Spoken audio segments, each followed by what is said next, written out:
we can network internationally, which Women's Human Rights Campaign have been doing once a week for an hour and a half, every week for nearly 2 years. And we've now started doing another hour Radical Feminist Perspectives on Sundays, where we get women from all over the world. Sometimes, well, always over 200, but sometimes up to 450 women from all the continents of the world networking.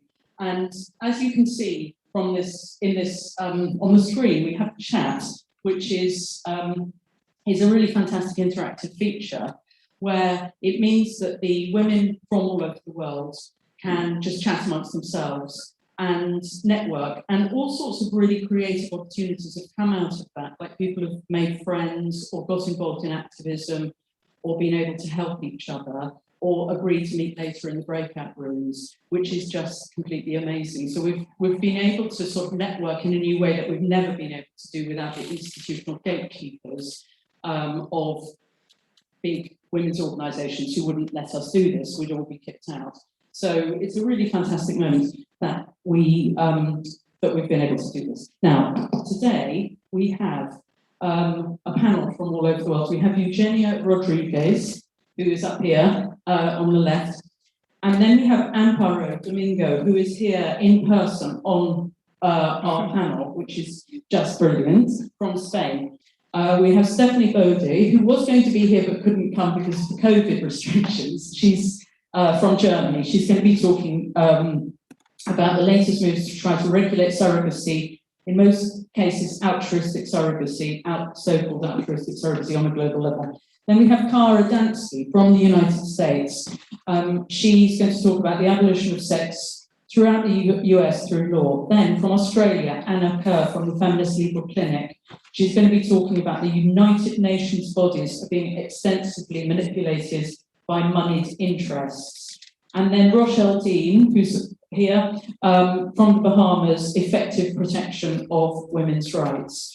Where our theme today is that the United Nations and the Women's Organization of the United Nations is increasingly out of touch with grassroots women's organizations, and they're imposing a new definition of the word woman on global institutions and policy. So we think they're out of touch, and they should roll back and use the old normal definition of women as being adult human female based on biological sex, and not go ahead with these gender stereotypes. But we'll hear from the panelists. So I'm really pleased to welcome the first speaker, which is Eugenia from Brazil. Over to you, Eugenia.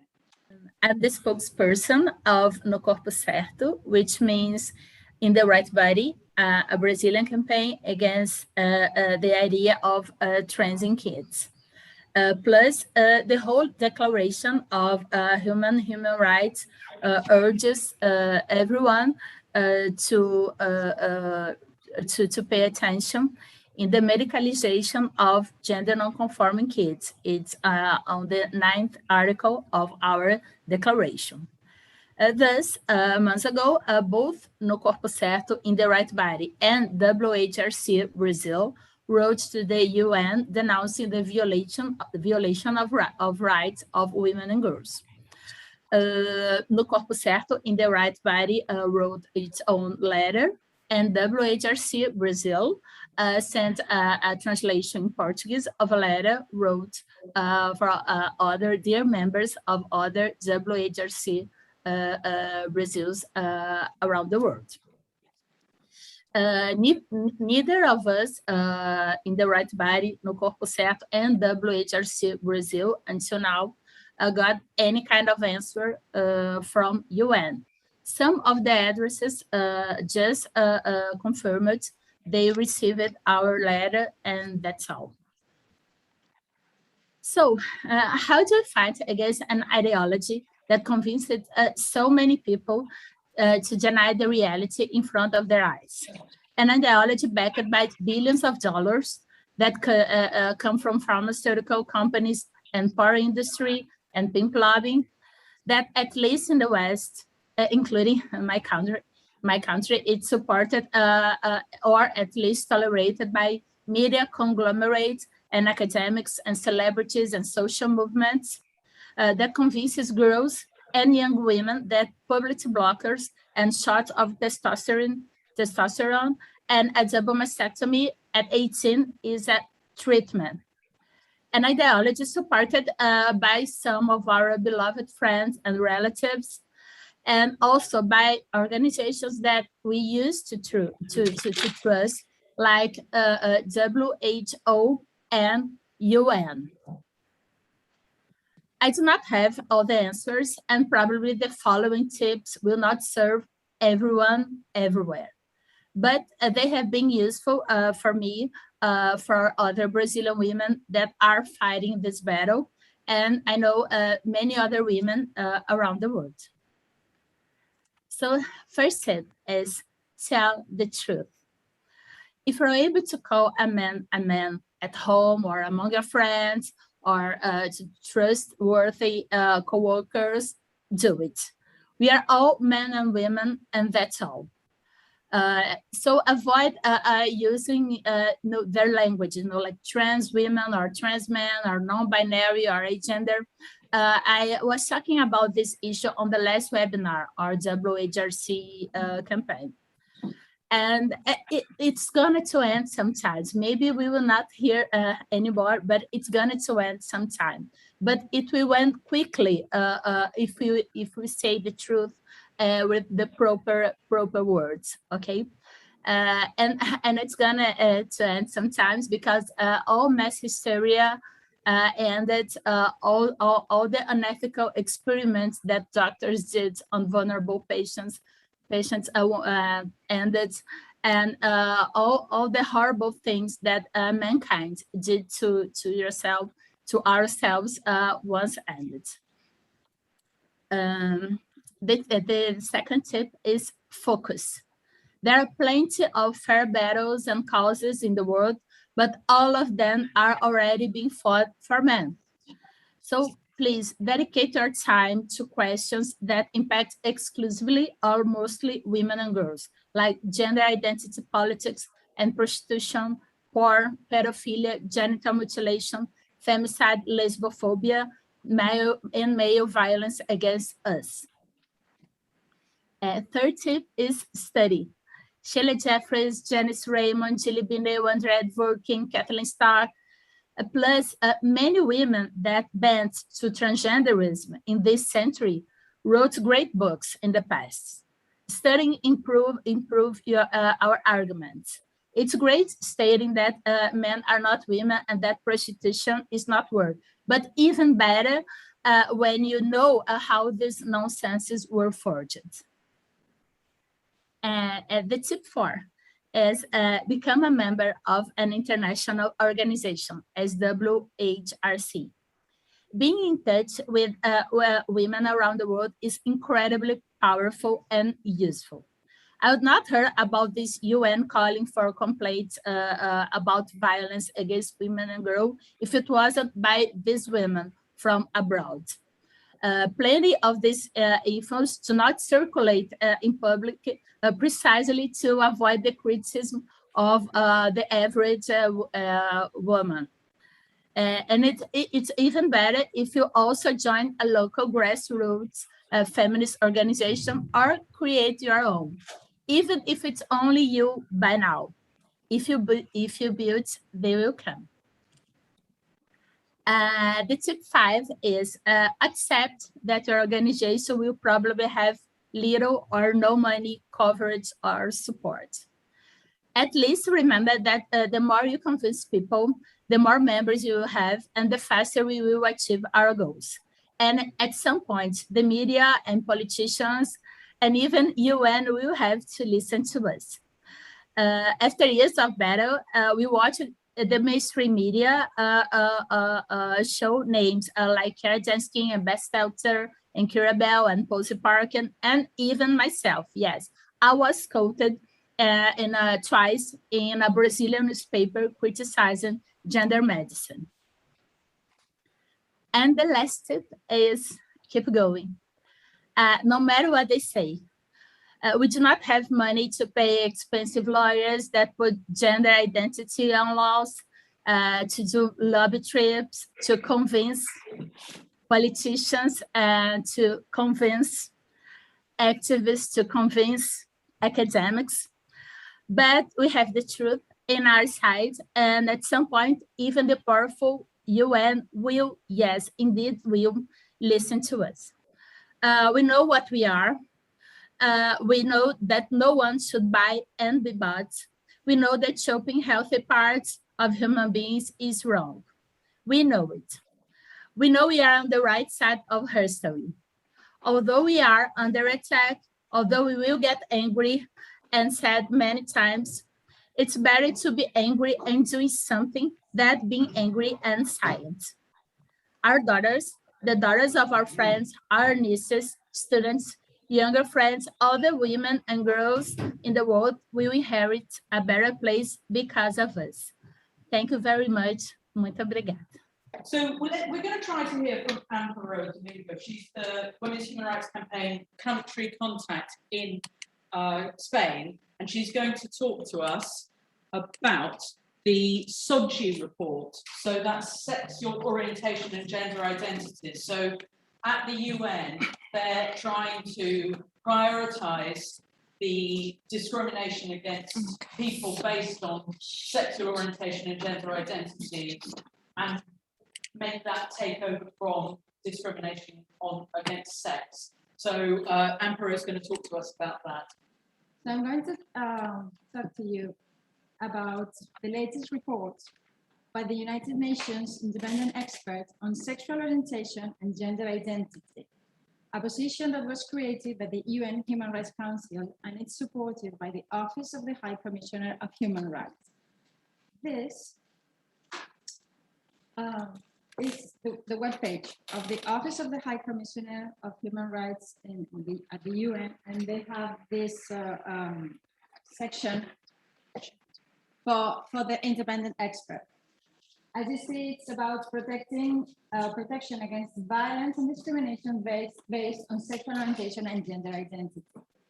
And this is a quite recent development, and since the creation of this post, there have been 2 mandate holders, both of them signatories of Yoga Carta Plus, the 2017 enhancement of the Yoga Carta Principles, which is in itself an important piece of information in the field of this mandate, and makes you wonder about the definition of this position as independent. This is Victor Madrigal Borloo, incumbent, when he was not yet the independent expert, but he was congratulating himself of the launch and signatory of the Yoga Carta Principles. I mean, this is public, well-known information. So I recommend to all of you to look at the information related to his this position at the UN and check all the reports and surveys carried out so far. It's very enlightening, and it explains, for instance, why the sudden interest of many governments in the world for the so-called conversion therapy practices, which was one of the topics addressed by this expert a while ago. The report I'm talking about today is the most recent. It was launched a couple of months ago, and it's about gender theory, for which the expert launched a call for submissions this past February, in which we can read, if you have that on your screen. The gender theory-informed approaches recognize gender as inextricably linked with social construct, that the meanings attached to sex and other differences are socially created. But then he goes on. They challenge the assumption that gender identity necessarily correlates with biological sex and recognize the validity of a wide range of sexual orientations and gender identities. That is, the word gender is used in different ways in consecutive sentences. Gender as the system of roles attributed to both sexes, but also gender seems to be a part of an inner identity, gender identity, hence creating confusion about the goals and scope of the report. One of the questions of the survey was, Who are main actors who argue that the defenders of human rights of LGBT individuals are furthering a so-called gender ideology? What are the main arguments? That was one of the questions of the survey. And he went on asking whether have their strategies directly or indirectly also impacted on the human rights of women and girls.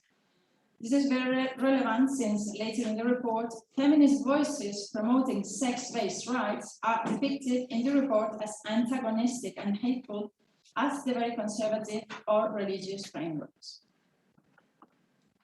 This is the page where you can consult the report. It has been issued in two parts, called first one, the law of inclusion, and the second one, practices of exclusion, which is a very smart, though interested, way of presenting the information by qualifying it depending on what this expert wants to pass as positive or negative. For instance, all legislation and jurisprudence that officially recognizes the concept of gender identity appears in the first part because it's considered to be inclusive. While the legislation that privileges sex-based rights, for instance, one of the examples he gives in his report, the new laws in different states in the US that ban transgender males in the female category in sports are given as examples of exclusionary. It won't be a surprise for you to know that the WHRC principles are mentioned in the first part of the report, it's a positive one, as a very relevant and prominent international human rights document without any disclaimer about the relation of the expert to them. Also not surprising are the recommendations of this expert as conclusion of his research in favor of self-ID, to the point that he says that the requirements of medical certification, surgery, or treatment are considered abusive or even torture, according to this expert. By conflating sexual orientation and gender identity, including condition of differences in sexual development referred to in the report as intersex, examples of rampant homophobia or violence against lesbians is considered as bad as defending sex-based rights because that would exclude males who alleged to have a female gender identity from the category of woman. I have here some examples of those exclusions he quotes, and one of the exclusions is the adoption of legislation and policies prohibiting the distribution of information on LGBT persons to children, as is happening in the Russian Federation, Hungary, and Kazakhstan, which are countries that are very homophobic. And then, following that, he mentions the adoption of state-level legislation barring participation of trans women in women and girls sports as in the United States. So those two very different examples are given at the same level in this report. So the use of hyperbolic language is not an exception but the norm in this report, where it is even stated that what the critical voices are really saying is that the existence of trans-identified males, called trans women in the report, are a threat to cis women. He says that their very existence are a threat. It's mirroring the narratives of transgender activists. The use of language in the report is extremely interesting, where all the points that the expert wants to pass as positive and inclusive and cited are stated in a very firm and categoric language, like this: the governments must do this, they are imperative, where the critics to gender identity appear vague or groundless. For instance, we have that he says that he has provided ample evidence. He speaks about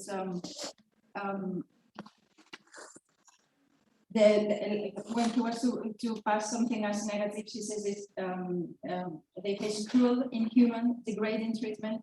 But then when feminists are saying that women's sports are under threat, he speaks about alleged threats.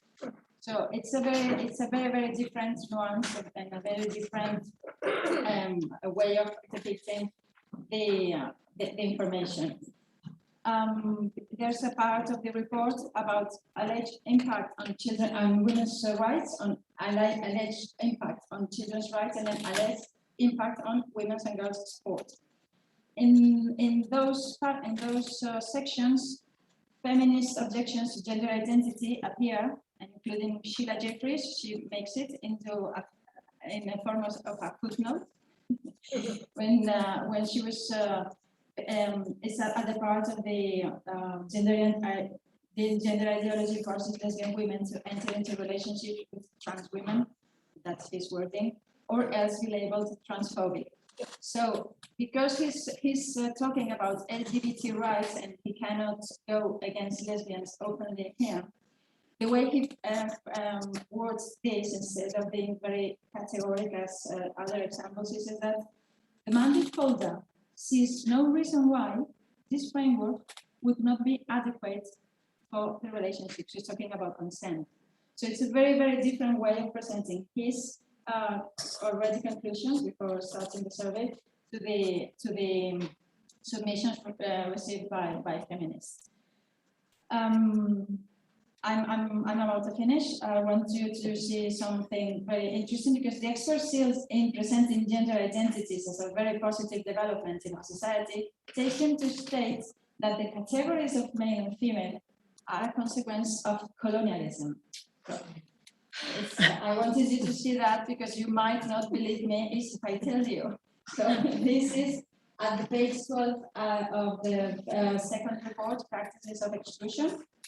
He didn't say the binary of masculinity and femininity.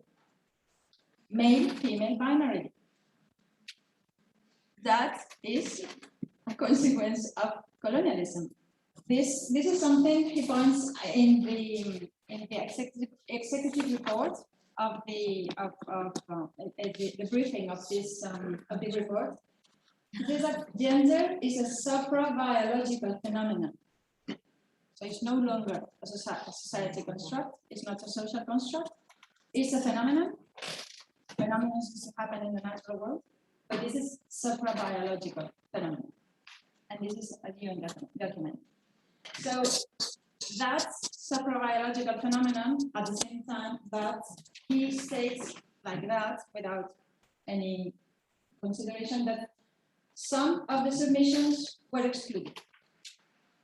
He didn't like them. They were hateful. Those submissions were excluded. Just like that. So those submissions won't appear anywhere. So with all that, I think, or we're beginning to see that this amount, it's a living example of Procrustes, a character from Greek mythology. According to the Encyclopedia Britannica, Procrustes had an iron bed for his victims. He compelled them to lie there. And if a victim was shorter than the bed, he stretched him by hammering or racking the body to fit. Alternatively, if the victim was longer than the bed, he cut off the legs to make the body fit the bed's length. In either event, the victim died. So it was either stretching to fit the mold or cutting everything that didn't fit the mold, as we have seen with these last two examples. So the expression Procrustean bed, according to Britannica, is proverbial for arbitrarily and perhaps ruthlessly forcing someone or something to fit into an unnatural scheme or pattern. So it is sex, not gender, what defines women. That's the natural scheme of things. Thank you very much. So we're going to hear from Stefanie Bode now. She's from Germany. She graduated as a psychologist and got trained and worked as a behavioural psychotherapist in the clinical field and in industry. She's currently writing a master thesis in political science on international norms on so-called surrogate motherhood in Europe.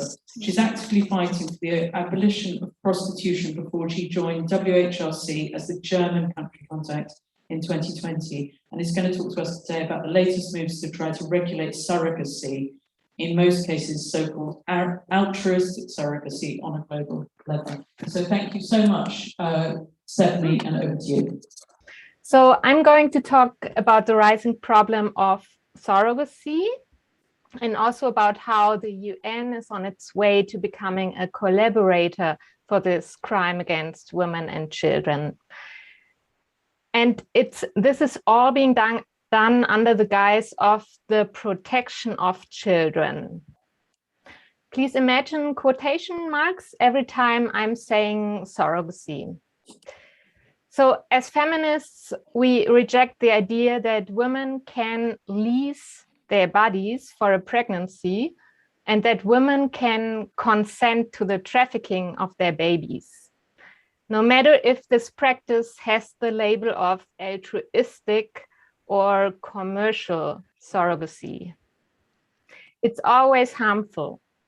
It harms our health, it exploits our bodies, it's dependent on global inequality and makes them worse. It violates our dignity and our physical integrity and many others of our basic human rights.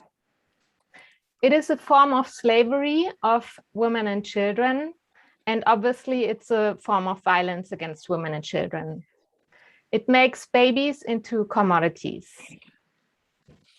It's very, very cruel and inhumane to babies and women to separate the baby from its mother. It violates the UN Convention on the Rights of the Child, which is the most ratified convention in the world, and many other human rights treaties as well. So we want to stop the practice worldwide. And this is also what the Declaration on Women's Sex-Based Rights is saying. Everything else is whitewashing of a highly abusive practice. I explain here some means how the practice is being normalized and institutionalized. So around 10 years ago, some academics and lawyers who were involved before in the area of inter-country adoption started to claim that we need to create an international agreement that regulates surrogacy. And they had something in mind similar to the Convention on Inter-Country Adoption. But they didn't mean a convention, or they don't mean a convention that says it should be stopped or that condemns this practice, but a convention that delivers concepts of surrogacy being done in a good way. So they think about a convention that is neutral towards this practice. But being neutral allows the industry to become even more established and normalized. The mindset behind this group is this: surrogacy can be done in a way that doesn't break the rights of the child, that doesn't harm children. Women's rights can be separated from the rights of newborn babies, and sometimes could even contradict the rights of children. And the thought behind it is always surrogacy can be done in a clean and nice way. In March 2021, the International Social Service, which is a global network based in Geneva that claims to protect children and actually was involved in scandals around inter-country adoption in the last decades, launched an instrument to promote these ideas. And it's called the Verona Principles. So they call it differently, like they say this instrument protects the rights of children. And this is an example of what this camp has in mind when asking for an international agreement. So the Verona Principles claim to approach the issue from the perspective of the child, which is already an unrealistic presumption, as I think. The authors have close ties to and had consultations with the UN Committee on the Rights of the Child, which is a group of experts who monitor the implementation of the UN Convention on the Rights of the Child. They have close ties to the intergovernmental organization, the Hague Conference on Private International Law, which is also involved in creating such an international agreement. They have close ties to UNICEF and to the UN Special Rapporteur on the sale and sexual exploitation of children. Actually, the last one was one of the driving forces behind these Verona Principles. And this group embraces the view that this practice is not exploitative and not against the human rights of children if done in a specific way. So if not done in exchange of too much money, a little bit money is okay, but then it always depends on how the money is declared and when it's paid. And if the mother really gives her true free consent.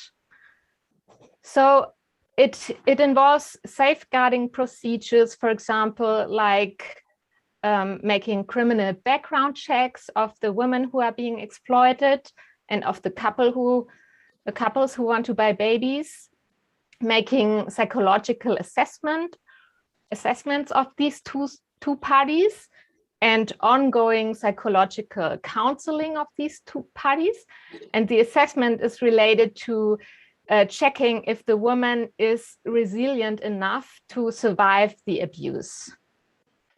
And also it contains the rule, for example, that if the mother changes her mind and wants to keep her baby after it is born, then she can go to a court and ask for permission, and the judge will then decide what is in the best interest of the child. So here, what you can see is that the position of the mother is even worse than in the Convention on Inter-Country Adoption, where a mother was still able to decide if she wants to keep a child or not. So people are being gaslighted by these principles and other instruments into accepting the idea of surrogacy by these safeguarding rules. Yeah. And another means is to bring health professionals into the picture. For example, in Belgian fertility clinics, women being abused as altruistic surrogates are supported by a psychologist who talks to them. Having a psychologist holding your hand while you are being abused doesn't make the abuse any better. In fact, I think it even makes the system worse. It whitewashes it. It makes the gaslighting for the women involved even stronger. And psychologists, and as in the case of Israel, social workers are made into fulfillment agents. The medical profession and organizations around it, like fertility clinics or medical associations, are the ones globally pushing this practice forward. Recently, a female doctor from a Belgian fertility clinic gave an information session to members of the European Parliament. And even politicians who are critical of the practice suggested that this doctor might do it out of humanitarian reasons. Sorry to disappoint you. These doctors don't care about women and children. Such information sessions are straightforward lobbyism driven by the capitalist patriarchy. Unfortunately, the UN Committee on the Rights of the Child supports these Verona Principles. They write in an introductory note that surrogacy, quote, leads to serious violations of the rights of those involved, first of all, children, end quote. Again, this implies that the practice itself is okay. Only the consequences are seen as a problem. UNICEF uses a similar language and recommends the Verona Principles in their new child protection strategy.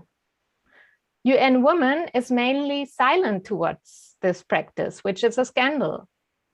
And the UN Population Fund even openly promoted this practice lately in a report where they stressed the idea of free choice of those women who are abused. So these regulating people, they say that the problems of surrogacy are commissioning couples changing their mind, exploited women changing their minds, deferring legislations around the world because it makes everything more complicated for the buyers, baby farms and other abusive practices of surrogacy, lack of screening of baby buyers, or lack of consent of the exploited women. We say surrogacy itself is the abuse.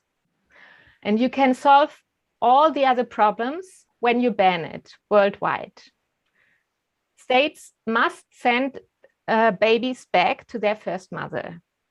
People who want to buy babies must be punished harshly and still pay for the living costs of these children. States must ban baby fairs and other advertisement of this industry. They must start educating the public. And the UN has to stop collaborating with this criminal industry and get in touch with real feminists. Thank you. We're going to hear from Kerr Dansky from the USA. Kerr is the president of the US chapter of the Women's Human Rights Campaign, and she served on the board of Women's Liberation Front, WOLF, from 2016 until 2020. She's a longtime feminist activist and lawyer, and also has extensive experience doing criminal justice reform research and advocacy. And Kerr is going to talk to us today about the abolition of sex throughout US law. Thank you so much, and over to you, Kerr. Sex is absolutely being abolished throughout the law in the United States, and it's absolutely horrible. However, I thought I would take this opportunity today to talk about abortion rights being under attack in the US. Abortion rights are under attack in the US in multiple ways. I honestly did not think that we would be in this position in our lifetime, but here we are. Article 3 of the Declaration on Women's Sex-Based Rights states, states should ensure that the full reproductive rights of women and girls and unhindered access to comprehensive services are upheld. States should recognize that harmful practices such as forced pregnancies and the commercial or altruistic exploitation of women's reproductive capacities involved in surrogate motherhood, as Stefanie discussed, are violations of the physical and reproductive integrity of girls and women and are to be eliminated as forms of sex-based discrimination. States should recognize that medical research, which is aimed at enabling men to gestate and give birth to children, is a violation of the physical and reproductive integrity of girls and women and is to be eliminated as a form of sex-based discrimination. The US chapter of the Global Women's Human Rights Campaign stands firmly in favor of these legal protections for women and girls and against the threats to women's right to abortion that we are seeing in the US today.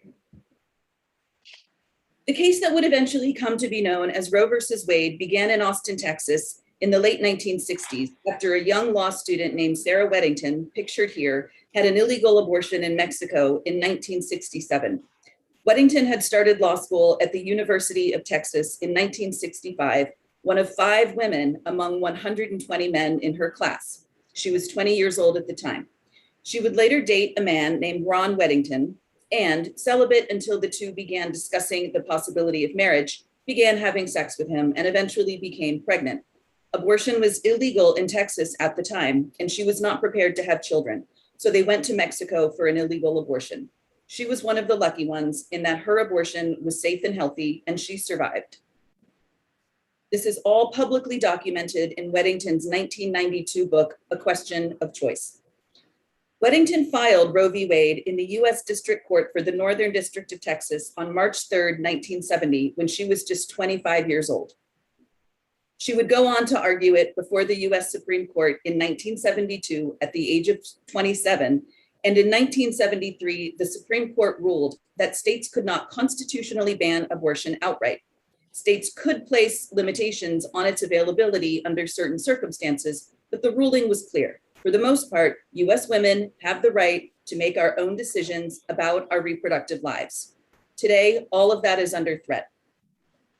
In May 2021, the state of Texas enacted a law that provides individuals, literally any individual anywhere, with the right to sue anyone who in any way helped a woman obtain an abortion after a fetal heartbeat was detected, which is typically around 6 weeks of pregnancy. In doing so, the Texas legislature found correctly that the state had never actually repealed laws enacted before Roe v. Wade was decided that made abortion a criminal offense. That law went into effect on September 1st of this year. after the Supreme Court controversially refused to intervene. This resulted in an effective stoppage of all abortions in the state of Texas as of that date. On October 2nd, women protested the Texas law in cities all across the country. This is an image of 3 women, all signatories to the Declaration on Women's Sex-Based Rights, standing firm in Austin, Texas, the city where the recent Texas abortion ban was enacted, and the same city where Roe v. Wade was born. At least 2 of those women are present with us today. On the same day, I joined a group of women in Washington, D.C. This is me holding up a sign depicting a quote from the late Justice Ruth Bader Ginsburg, where she said this during her 1993 Supreme Court confirmation hearing. "The decision whether or not to bear a child is central to a woman's life, to her well-being and dignity. It is a decision she must make for herself. When government controls that decision for her, she is being treated less than a fully adult human, responsible for her choices." The primary law that we were concerned about on October 2nd was the Texas abortion ban, which continues to bounce around in the federal judiciary. Just last week, a federal court put a halt to the law's enforcement. The state appealed that decision, and just this past Thursday, a court of appeals reversed the lower court's decision, reinstating the law until oral arguments before the court on December 6th of this year. So it appears that as of today, women in Texas are effectively banned from getting an abortion, at least until December 6th.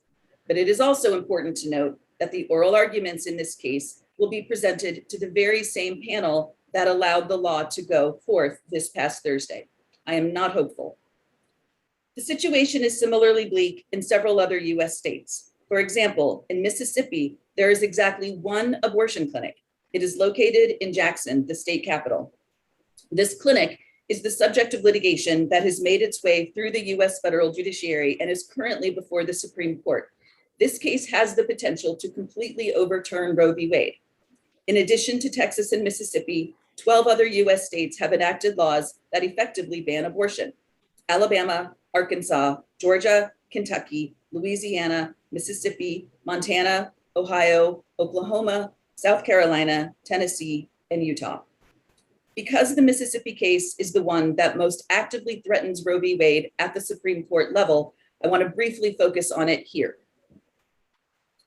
In 2018, the Mississippi legislature enacted the Gestational Age Act, which states, except in a medical emergency or in the case of a severe fetal abnormality, a person shall not intentionally or knowingly perform, induce, or attempt to perform or induce an abortion of an unborn human being if the probable gestational age of the unborn human being has been determined to be greater than 15 weeks.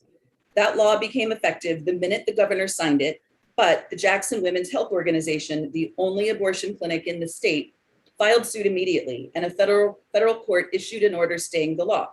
So that law is not in effect today. In the meantime, the case made its way through the federal judiciary. The lowest court ruled that the law was unconstitutional because it violated Roe v. Wade, and it did not mince words.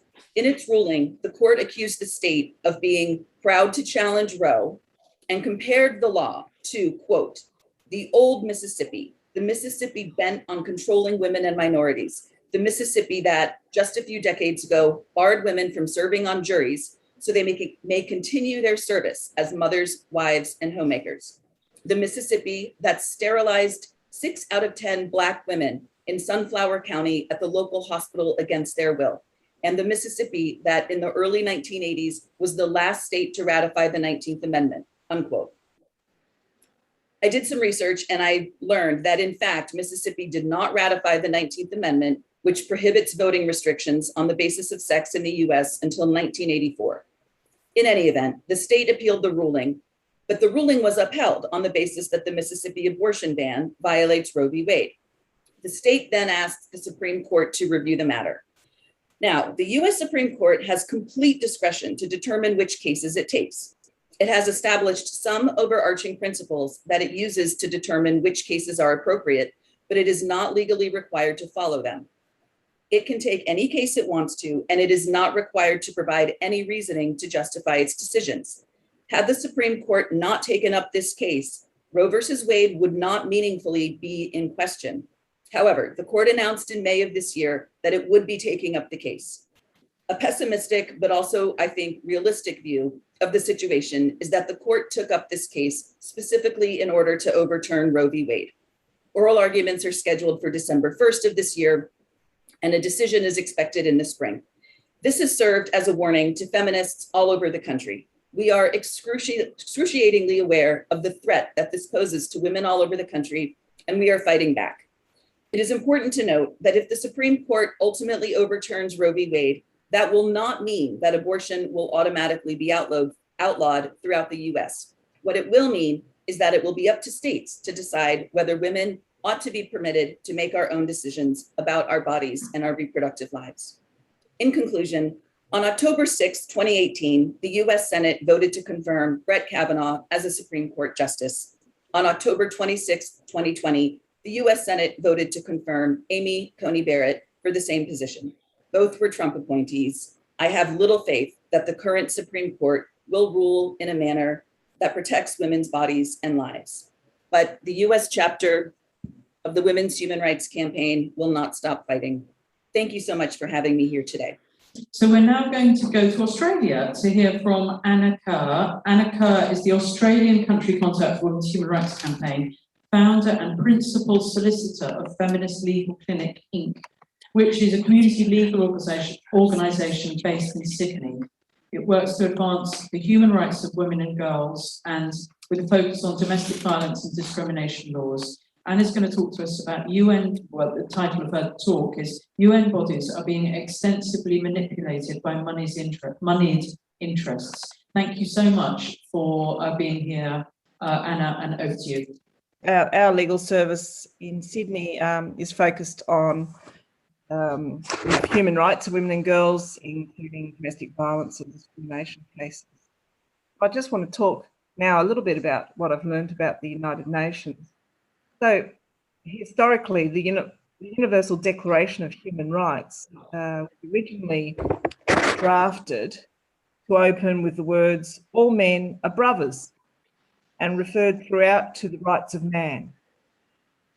It was actually the intervention of an Australian, Jessie Street, the only woman delegate for Australia to the United Nations, who suggested that it should be amended, and her suggestions resulted in the declaration instead reading what it says today, which is all human beings are born free and equal in dignity and rights. So despite Jessie Street's efforts to rid the declaration of its sexist language, she was only partially successful, and the declaration still now refers to the conscience of mankind, contradiction, isn't it? The spirit of brotherhood, and uses male pronouns throughout. So the failure to acknowledge women throughout the document undermines the very purpose of the declaration. So this is what happens when you entrust men to draft human rights.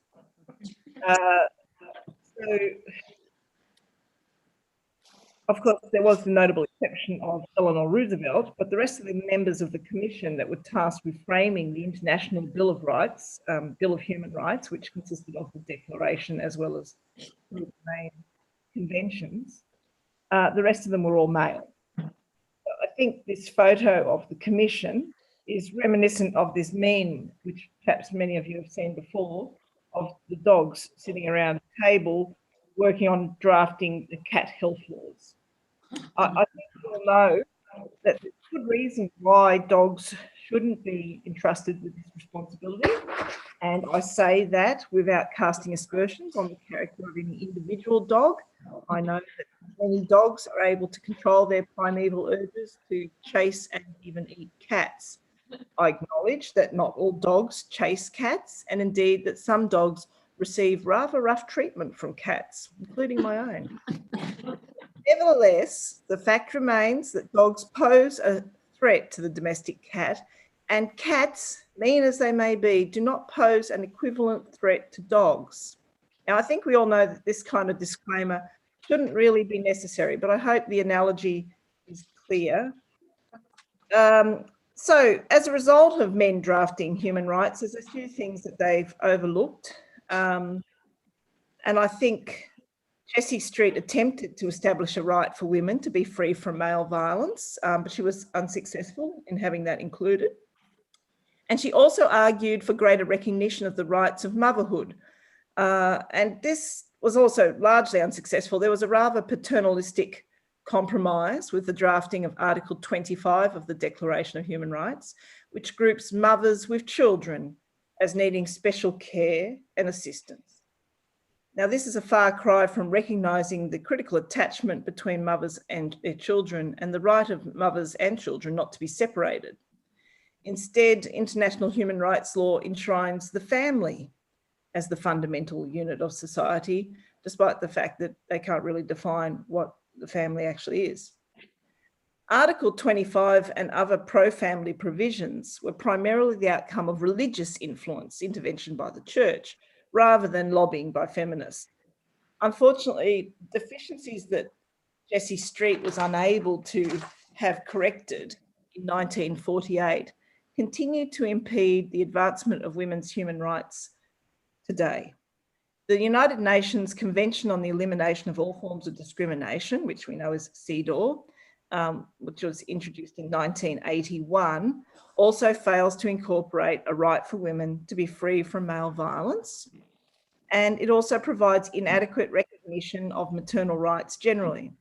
It provides only that women should have equal rights with men in relation to the number and spacing of children, and only equal rights to guardianship in respect to those children. So there's a complete failure to acknowledge the greater physical, psychological, and economic investment and impact that childbearing has on women, and to ensure that this reality translates into additional human rights attaching to motherhood. It also fails to recognise the essential protective role played by mothers and the inherent risk in assuming that men are equally qualified to perform this role. So, on the basis of these international human rights provisions, legislation such as the Australian Family Law Act, for instance, is framed to protect marriage, the family, and the best interests of the child. But they fail to acknowledge any specific human right of mothers not to be separated from their children, and vice versa, children not to be separated from their mothers. And this has left the way open for child removal policies and the promotion of adoption and surrogacy arrangements, and for the abuse and manipulation of the family law system by male perpetrators. It has established a worldview in which having a relationship with one's biological mother is regarded as an optional extra, superfluous to a child's needs, and can be overridden by contractual obligations in the context of surrogacy arrangements or even immigration laws. The family law also steadfastly ignores the reality that men are overwhelmingly responsible for domestic and sexual violence occurring within families and generally, and therefore are not equally suitable to care for children. Thanks to campaigning efforts by groups like the Australian Brotherhood of Fathers, pictured here, who have set up a political party called the Australian Better Families, also ABF, we now have a situation where mothers who allege that their children are being sexually abused by their fathers are routinely disbelieved by the family court. We've just had recent research which showed only 14% of the time were women believed, and that the children in that situation are likely to, in fact, be removed from them altogether because they will be accused of parental alienation, and that is often then used as a basis for removing the children from their care and handing them over to the perpetrator, the alleged perpetrator. So this is despite copious evidence that there is, in fact, an epidemic of child sexual abuse taking place, and that a child's biological father is the most likely offender, 58% of the time. I was just looking at a study today. And you'll see a statistic here on the screen, which shows that, in fact, in 2018, the rate of police recorded sexual assaults against children was nearly twice that of against people aged 15 and over. So it's quite clear that not everyone is equally fit to mother. And here is the crux of the issue. Men and women are not equally fit to mother children. The failure to recognise real physical differences is not resulting in greater equality. It is resulting in trauma and suffering for many women and children. Indeed, sex-based differences need to be considered to avoid imposing conditions that are harmful and traumatic. It is a reality that only women menstruate, gestate, and lactate. Only women give birth. Upon being born, the baby searches only for its mother, not its father. And much as I agree that we must resist imposing sexist stereotypes on both men and women, and imposing on women, for instance, the entire domestic burden of child rearing, and we don't want to go down that path, but if we really want to prioritise the best interests of children, we have to acknowledge the realities that there are some things that mothers can do that men can't. And also that significant differences do exist between men and women in relation to violent and sexual offending behaviour. Unfortunately, at the current time, we are seeing significant moves both within our domestic laws, but also by United Nations bodies to give greater credence to socially constructed gender identities, and in this way, to dismantle women's sex-based rights and the few protections that do exist for mothers and children dealing with domestic and sexual violence. So back to the United Nations, when I had the opportunity to go to CEDAW, to go to Geneva for Australia's report to CEDAW in 2018, I was surprised to learn that out of all the many NGO delegates that were attending from the various countries that were reporting, that there was always one from each country that was being funded by the International Lesbian and Gay Association, known as ILGA. For some countries, this ILGA-funded delegate was the only individual representing civil society on behalf of women, and consequently they had a full 10 minutes to address the committee, thereby having a disproportionate influence on the committee's considerations. These delegates were funded to advance the priorities of ILGA, but were not obliged to disclose this when addressing the CEDAW committee. ILGA's agenda includes the legal recognition of sex upon self-declaration and the decriminalisation of prostitution. This agenda is incompatible with the human rights of women, but my opposition was a lone voice, and I was severely marginalised as a result of raising my concerns when I returned to Australia. But the other question is, who is funding the human rights system? And I had a bit of a look today at the annual report for United Nations Human Rights, the Office of the High Commissioner for Human Rights. So this was from their 2020 annual report, and it shows that the United States government is the second biggest funder, despite being a country that has only ratified 5 of the 18 agreements passed by the United Nations. It has not ratified CEDAW or the Convention on the Rights of the Child, and yet they are controlling things because they are providing so much funding. Organisations like Microsoft and Open Society Foundation also provide significant funding to support the United Nations human rights work.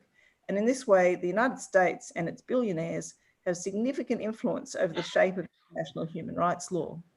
For example, Open Society Foundation works to advance the decriminalisation of prostitution, despite this being in direct conflict with Article 6 of CEDAW, and surely provides scope for a great deal of exploitation and endangerment of women and children.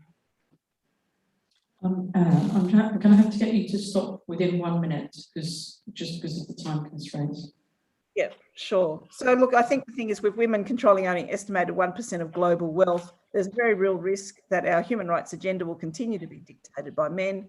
The churches, the trans lobby, men's rights activists all have vastly better funded movements than gender critical feminists, and they're effectively working to dismantle the gains of the women's liberation movement. So women need to really work out how we're going to get out of this.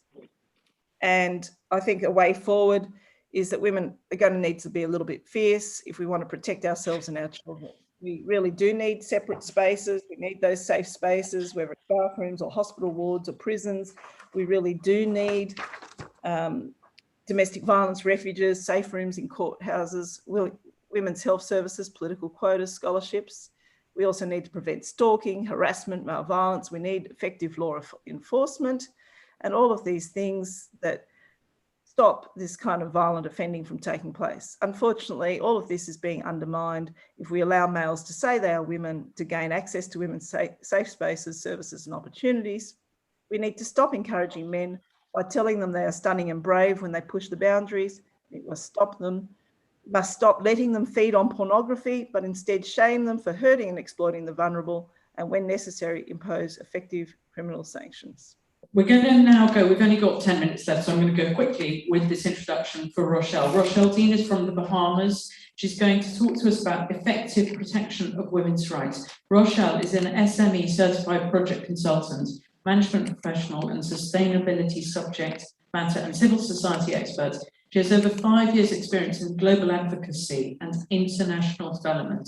She has co-chaired internationally for UNDESA and was sole contributor of the amendments to of the Bahamas Fiscal Responsibility Act.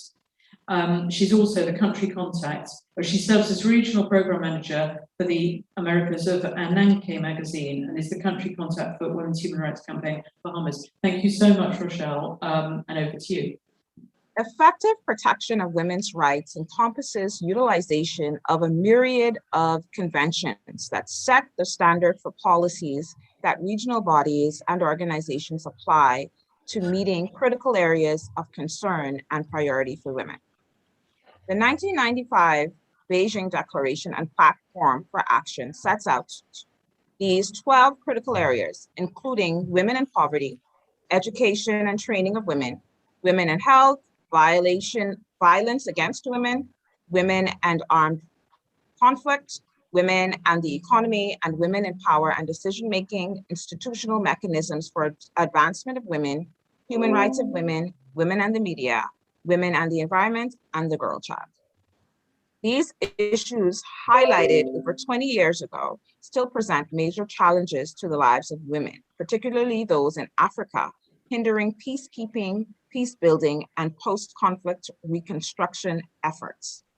Still, more needs to be done to address issues of women and poverty, noting that there is a direct link between women's low or lack of economic empowerment and their vulnerability to sexual and gender-based violence, which is exacerbated during times of conflict, as reflected by incidences in countries in Africa's Great Lakes and regions.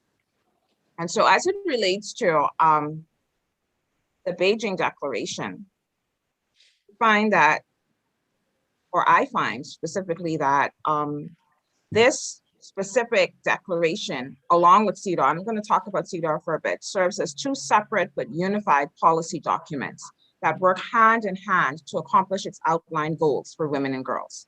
In this context, gender, specifically sexual and gender-based violence, addresses women's vulnerability to acts of violence that occur during times of displacement. And so I think it's important to remember that when we speak about gender, even though we have so many things happening in the world and these things become so confusing, it's important to remember that the way that gender is associated or placed in specific policies relative to the United Nations is conducive to gender-based violence, and the fact that this does occur in matters where women are displaced. So even in today's context, or even in what's happening today around the world in countries like the States who didn't ratify certain conventions like CEDAW, it would definitely, this declaration particularly would speak to matters pertaining to women in prison, where women are being violated sexually, as it relates to having these gender neutral spaces that we advocate so heavily to eradicate. And so because of the fact that these areas or these spaces are becoming gender neutral, it leaves an opportunity for women to be violated. And this is where gender-based violence then becomes a matter of concern for women's rights. And so I personally I apply what's happening in countries where women are violently beaten and raped. And it goes back to what we were saying about prisons, but it's imperative that the CEDAW committee and those who apply this convention are held accountable to monitoring the implementation of this platform. And so the platform specifically works with the Convention on the Elimination of All Forms of Discrimination. So it works specifically with CEDAW, and of course, you know, the Convention on the Elimination of All Forms of Discrimination Against Women, often referred to as the Women's Bill of Rights, CEDAW, is significant in the international human rights framework because it exclusively is devoted to equality. CEDAW spells out in detail women's human rights to equality and non-discrimination, and maps out the range of actions that must be taken to achieve this equality.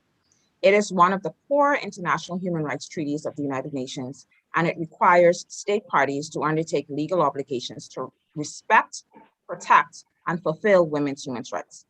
CEDAW is unique among existing human rights instruments because it is concerned exclusively with promoting and protecting women's human rights, and because it operates from the premise that patriarchy is a global reality. Most of the issues in the 12 critical areas of concern in the Beijing Platform for Action are also included in CEDAW, and the CEDAW committee is entrusted with the responsibility of monitoring the implementation of the platform.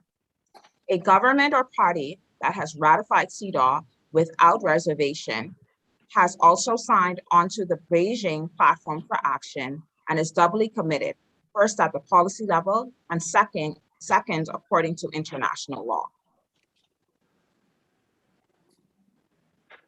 The Platform for Action serves as a tool to address all violations of the rights of women and girls by making women accountable for their own advancement. This resource mechanism helps to set a framework for the key areas highlighted in the platform to achieve many of the critical areas of concern. In this sense, we see where matters pertaining to gender are addressed in the platform to include institutional mechanism for the advancement of women diagnosis. And so we're talking about these specific strategic objectives, which are to create or strengthen national machineries and other governmental bodies, actions to be taken, to integrate gender perspectives in legislation, public policies, programs, and projects, action to be taken, and to generate and disseminate gender disaggregated data and information for planning and evaluation, actions to be taken. Taking into consideration that the Convention on the Elimination of All Forms of Discrimination Against Women is the basis of the protection on the rights of women, and also incorporates specific articles of the Beijing Platform, specifically relative to matters pertaining to gender, which are not specifically defined in context. We have seen where experts at the policy level have concluded to incorporate gender to address humanitarian and matters of peacekeeping in cultures that may or may not be specifically impacted by certain cultures and or caste system constructs or exposed to gender-based violence. It is in this sense that the United Nations may be out of touch with grassroots feminists in that policymakers have added language with no definition, as Anna has said, leaving grassroots feminists as well as others to any other such interpretations and notions. There should always be a yin and yang approach to advocacy and activism in order for women's rights to be protected. In that sense, NGOs must be committed to presenting resource mechanisms that help to share and palatable information while keeping in mind that these resource tools do not minimize accountability. Resources like online campaigns and toolkits are excellent knowledge-sharing avenues for grassroots feminists in their activism. And so, of course, the UN can't force states to agree to any declarations or conventions. So really, activists are really subject to legislators and politicians in terms of setting standards of who shapes society and their direction of its socially acceptable norms. So the issue becomes more than context as it relates to language, but the rule of law in specific jurisdictions. And of course, I'm not a lawyer, but we do, it's up to us to set a system, and it's simply, based on common sense. And so I encourage ladies that are watching to sign the declaration, but also to have an understanding that as activists, it's also important that we incorporate both aspects of what CEDAW represents. So CEDAW is, of course, the Convention for Equality, but we also have to look at including the Beijing Declaration as well, because that sets the standard in terms of how certain specific language and the way that words relative to protecting women are placed in the right context. Thank you.